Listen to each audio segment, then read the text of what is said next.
میں آپ سے گفتگو یہ کرنا چاہتا ہوں، جتنی بھی اسلام پر موتیں ہو رہی ہیں، ظلماً قتل کیے جا رہے ہیں، ایک بات یاد رکھو، اسلامی ایک جذبہ موجود ہے ہمارے ہاں، وہ شہادت کی موت پا رہے ہیں۔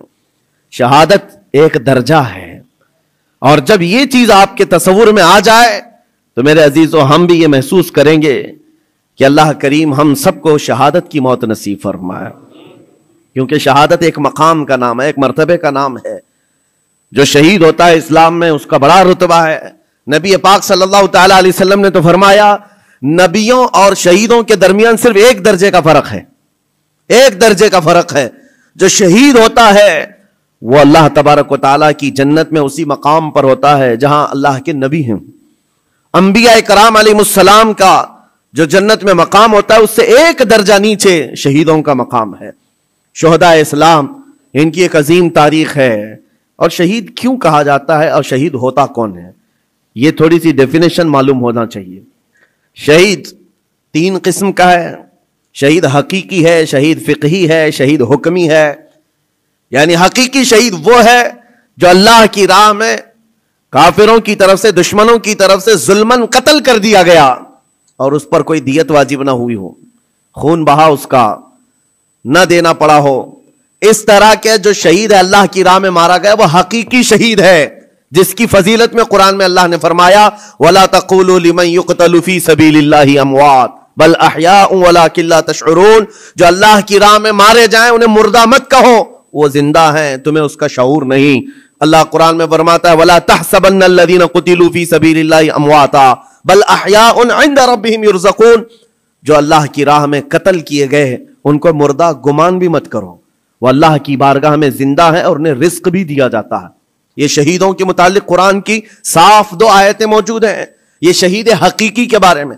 ویسے شہید حکمی بھی ہے، 7 قسم کے الگ الگ ہیں۔ جیسے نبی کریم صلی اللہ تعالی علیہ وسلم نے فرمایا، دیوار کے نیچے دب کر کے کوئی مر گیا، آگ میں جل کر کے کوئی مر گیا، پانی میں ڈوب کر کوئی مر گیا۔ خودکشی کی بات نہیں، حادثے سے، خود جلا کر کے مرا ہے، خود پانی میں کود کے مرا ہے، اس کے لیے نہیں، حادثے سے آگ میں جل کر مر گیا، یا پھر پانی میں غرق ہو گیا، یا پھر کسی بڑے حادثے میں، یا نیمونیا کی بیماری جس کو ذات الجنب کہا جاتا ہے، اس میں اگر کسی کا انتقال ہو گیا، یا پیٹ کے درد میں کوئی انتقال کر گیا، یا وہ عورت جو بچہ ہونے کے وقت انتقال کر گئی، ان سب کو شہید کا درجہ دیا جا رہا ہے۔ یہ شہید حکمی ہیں، یعنی حقیقی شہید کا مقام ایک الگ ہے، لیکن ان کو حکمن شہید کہا جاتا ہے اسلامی اعتبار سے۔ لیکن جو حقیقی شہید ہے اس کے لیے میں اس لیے آج اس موضوع کو چھیڑ رہا ہوں کہ دیکھ دیکھ کر کے ہم تھک چکے، چھوٹے سے بچوں کے زخم ہماری نیند خراب کر دیتے ہیں، ان کی چیخیں ہمارے چین کو اڑا دیتی ہیں۔ کیا آپ کے سامنے روز مرہ ماؤں کے بچوں کو ہاتھ میں اٹھائے ہوئی تصویریں نہیں آتی؟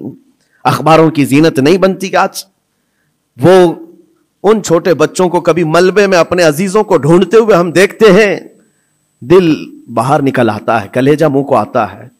جس کا گھر تباہ کر دیا گیا، توڑ پھوڑ کر دیا گیا ہے، وہ ننھی ننھی انگلیوں سے ملبہ ہٹا کر کے اپنے عزیزوں کی لاشیں ڈھونڈ رہے ہیں۔ میرے عزیزوں، یہ بڑے دل جگرے کی بات ہوتی ہے۔ 8 سال کی عمر میں، 6 سال کی عمر میں جن کے ماں باپ بھائی بہن سب چھین لیے گئے ہوں، اور اگر اس بچے کو زندہ رہنا ہے، ابھی زندہ رہنا ہے، تو اس کی آگے کی زندگی کا کیا ہے؟ اس کے پاس کوئی اسباب نہیں، لیکن پھر بھی وہ بچہ الحمدللہ کہتے ہوئے آگے بڑھتا ہے۔ یہ حالات دیکھ کر کے اور پھر میرا جسم اس وقت رونگٹے کھڑے کر دیا، اور اس وقت ہمارے جسم میں کپ کپی طاری ہوئی جب ہم نے لاشوں کی انبار کو دیکھا، اور بڑے بڑے جوانوں کے نہیں، چھوٹے چھوٹے بچوں کی لاشیں لائن سے لگائی گئی ہیں، تقریباً 50 یا 60 بچے، اور مائیں اس میں اپنا بچہ ڈھونڈنے کے لیے چادر ہٹا ہٹا کر کے دیکھ رہی ہوں۔ ایسے لگتا ہے جیسے ہم اسکول بھیجتے ہیں اپنے بچوں کو، اور بھیڑ میں اپنے بچوں کو تلاش کر رہے ہوتے ہیں، اور وہ میتوں میں اپنے بچوں کو ڈھونڈ رہی ہیں، ہاتھ میں دستی یا رومال لیے ہوئے۔ جب اپنا بچہ مل جائے، ماں اس کے بچے کا خون صاف کرتی ہے چہرے سے۔ وہ درد اور کرب کیا ہوتا ہے ایک ماں سمجھ سکتی ہے، ایک باپ سمجھ سکتا ہے، جس کے گھر اولاد ہے وہ سمجھ سکتے ہیں۔ لیکن یہ درد جو بچوں کا دیکھا ہم نے، کسی کا ہاتھ کٹا، کسی کا پیٹ پھٹا، کسی کا سر پھٹا، لیکن ان تمام چیزوں کو دیکھ کر جب رونگٹے کھڑے ہوتے، پھر میں نے پڑھنا شروع کیا اس بات پر آ کر کے پھر دل مطمئن ہوا. میرے نبی پاک صلی اللہ علیہ وسلم نے فرمایا جو اللہ کی راہ میں شہید ہوتا ہے تم کیا سمجھتے ہو اس کو درد بہت زیادہ دیا جاتا ہے. اس کو جب قتل کرتے ہیں ظالم اور کافر, اس کو جس طرح سے مارا جاتا ہے, ٹکڑوں میں بدل دیا جاتا ہے, تمہیں کیا لگتا ہے بہت تکلیفیں ہوتی ہیں؟ میرے آقا صلی اللہ علیہ وسلم فرماتے ہیں شہید کو اتنی تکلیف بھی نہیں ہوتی جتنا تمہیں چونٹی کاٹنے سے ہوتی ہے. اس کو اتنا درد بھی نہیں دیا جاتا. وہ اللہ رب العزت کی بارگاہ میں مامون ہے, اسے دنیا کے درد سے آزاد کر دیا جاتا ہے. چونٹی کاٹنے پر جو تکلیف ہوتی ہے زندوں کو, میرے آقا فرماتے ہیں اتنی تکلیف بھی شہید کو نہیں دی جاتی اس کے مرنے کے وقت, اس کی موت کے وقت, کیونکہ وہ اللہ کریم کے وعدے پر اتر آیا ہے. میں نے قرآن کی آیت جو پڑھی سب سے پہلے, رب تعالیٰ فرماتا ہے ان اللہ اشترى من المؤمنین انفسهم واموالهم بان لهم الجنہ. اللہ تعالیٰ نے بندوں کے ساتھ ایک سودا فرمایا, ایک سودا کیا. کیا ہے؟ رب فرماتا ہے اللہ نے مومنوں سے ان کی جان اور ان کے مال کے بدلے انہیں جنت بیچ دیا. یعنی خریدار ہیں یہ شہید, اللہ رب العزت کی جنت کے خریدار ہیں, لیکن بدلے میں قیمت انہوں نے کیا دی ہے؟ اپنی جان دی ہے. اللہ کریم کی بارگاہ میں اپنی جان پیش کر کے اس وعدے کو حاصل کیا ہے. یقیناً میرے عزیزو رب تبارک و تعالیٰ کے وعدے کو حاصل کرنے والی یہ جماعت شہیدوں کی یہ عام لوگوں میں نہیں ہوتی, عام انسانوں میں نہیں ہے. یہ مقام کا اس کی عظمت جسے پتہ چل جائے اس کے دل سے خوف خطر ختم ہو جائے. میرے آقا صلی اللہ تعالیٰ علیہ وسلم فرماتے ہیں جنت میں سب چلے جائیں گے, جو جنتی ہوں گے قیامت کے دن, جن ایمان والوں کو جنت میں جانے کی بشارت ہوگی وہ جنت میں جا چکے ہوں گے. اور کوئی جنتی مومن ہرگز یہ نہیں چاہے گا کہ جنت سے باہر نکل کر کے آئے, کوئی نہیں چاہے گا.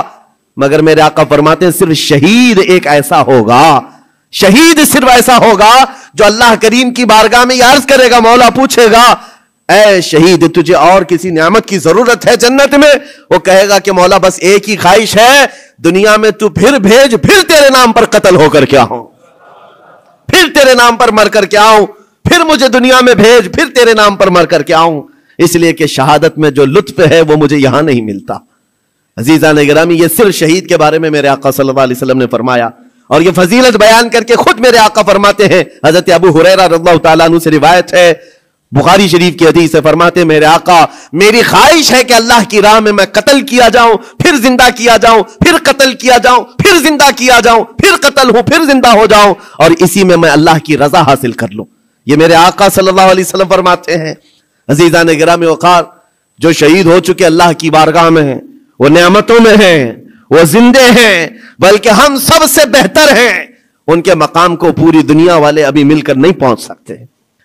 اللہ کریم نے ان کو جو شہادت کا انعام عطا کیا ہے, میں آپ کو بتاتا ہوں. صحابہ کرام رضوان اللہ تعالیٰ علیہ مجمعین کی دو مثالیں, کیا جذبہ تھا ان کے اندر.